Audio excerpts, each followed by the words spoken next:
Chapter 3, From Gathering to Growing Food. But before we start, let me ask you a question. How many cuisines did we eat today? We have so many varieties with us. We can have Indian. In Indian itself, we have several varieties: Rajasthani, West Bengali, South Indian, Awadhi, Hyderabadi, or something. If we want outside India, then we can have Italian, we can have Chinese, we can have Mexican, and all those stuffs. But was this thing also available to the early man? And if it was not, then what were the varieties of food that he used to eat?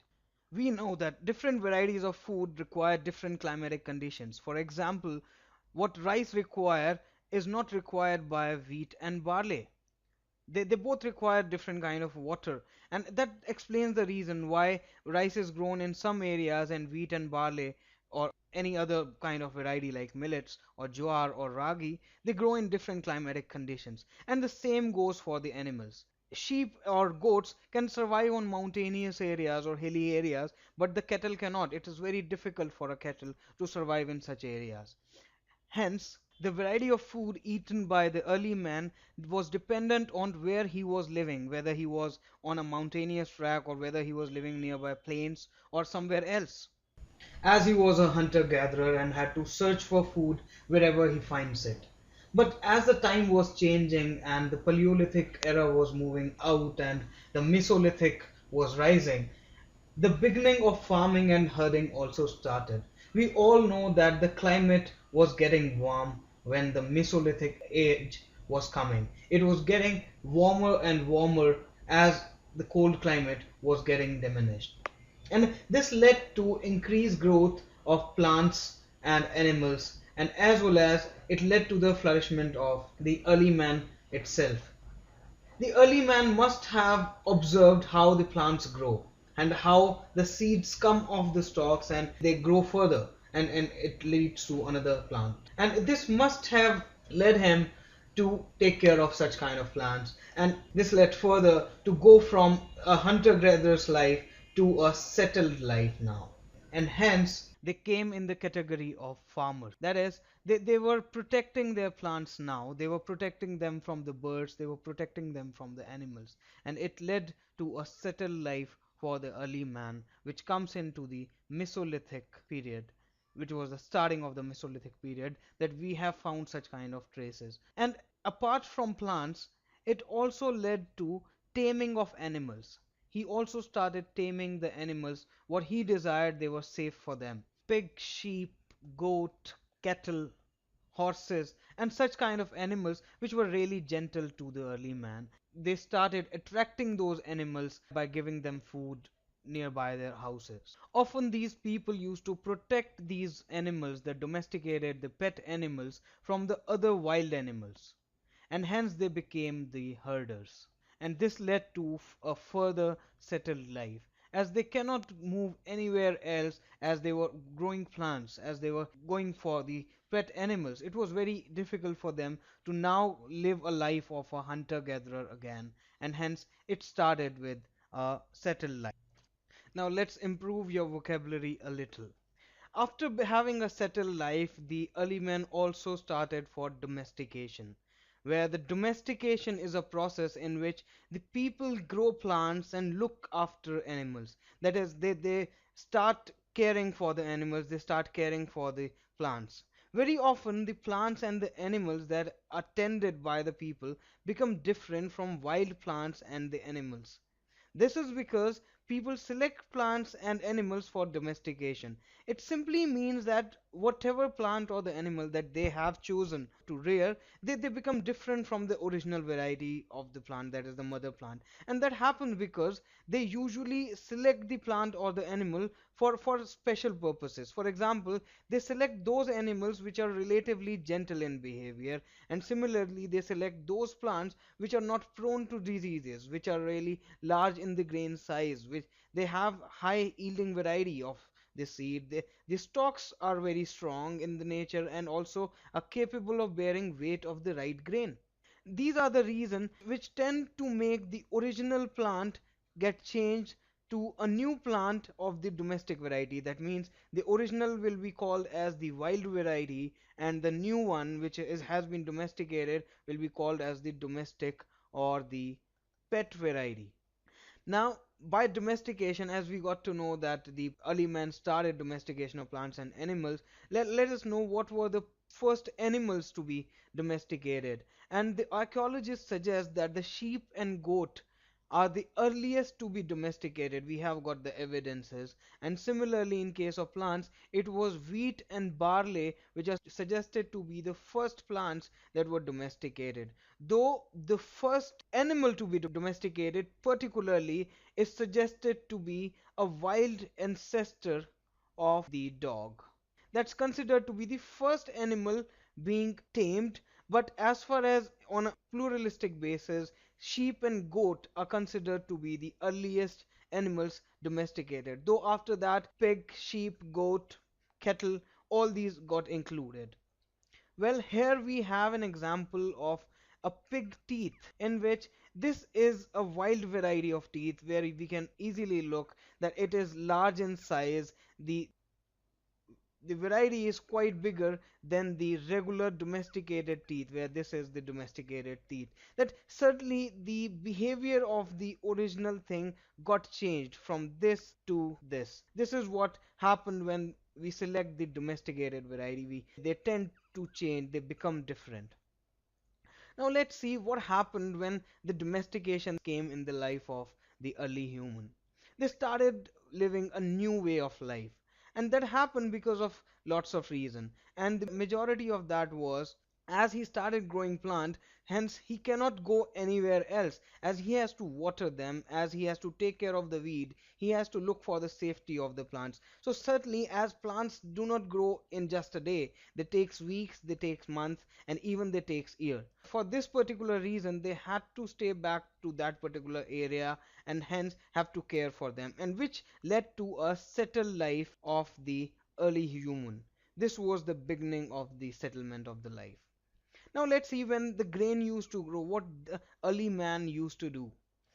It is considered that whatever seeds that they were getting, what they could have done is they could have saved those seeds so that they can grow it once again. They could use the seeds as food.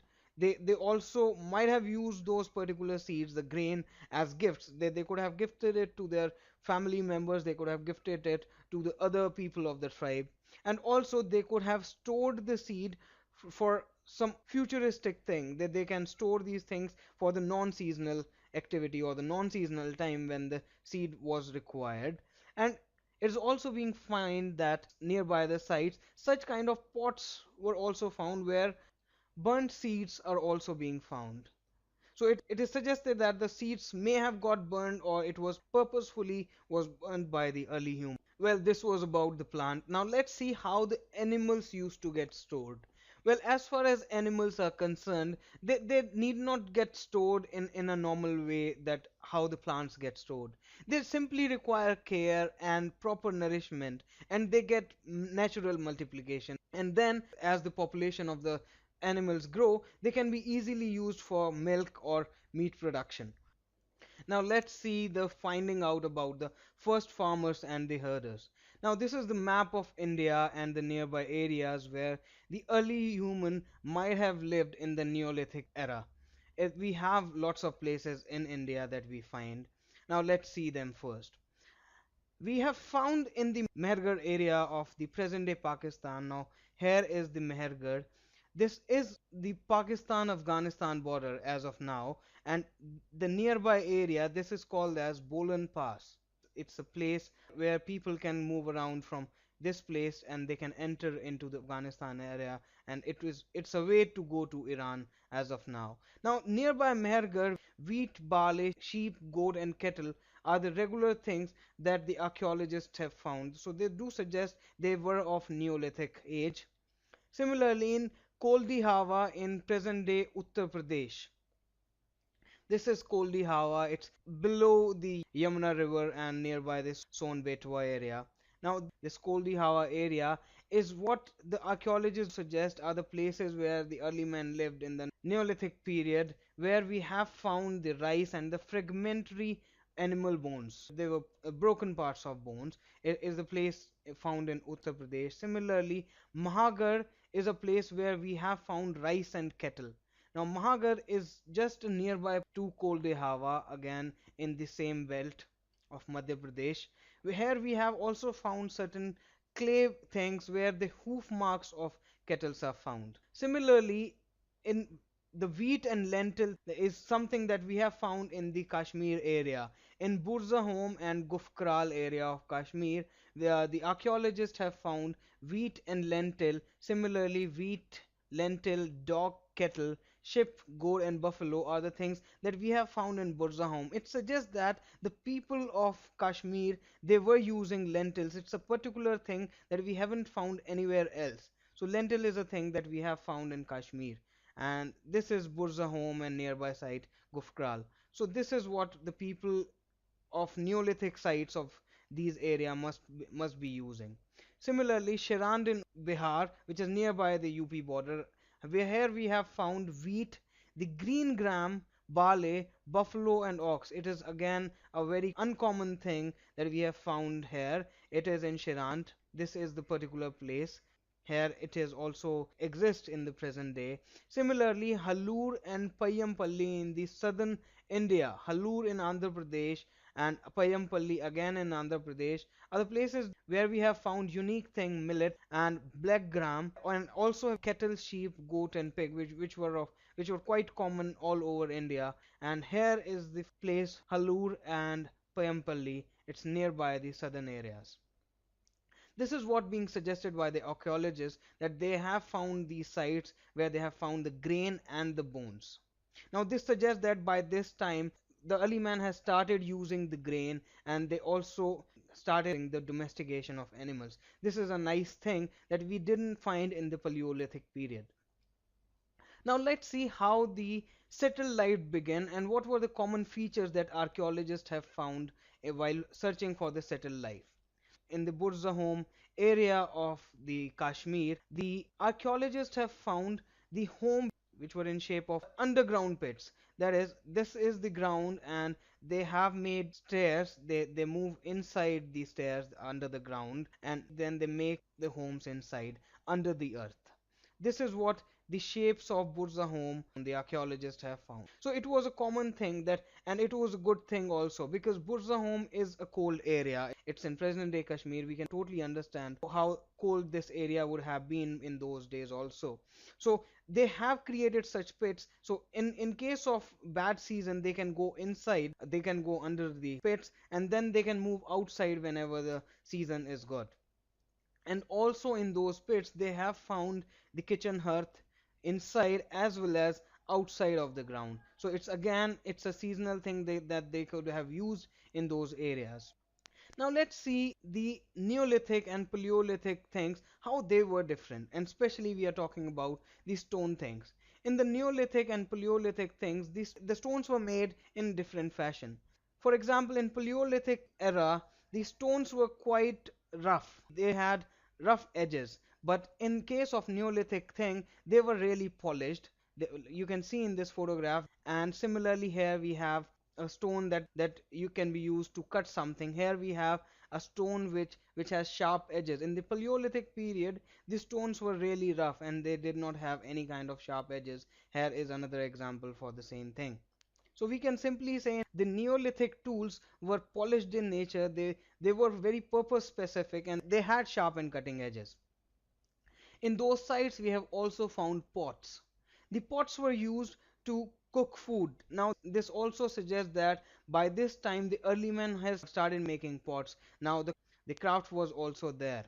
Similarly, we have found in the Neolithic area, there are proofs that we have found the cloth weaving, and especially the cloth was made of cotton and other kind of fiber. And also we have found the mortar and pestle that we even use today. It is probable that they may have used mortar and pestle to crush the grains or other kind of food items so that they can consume it further.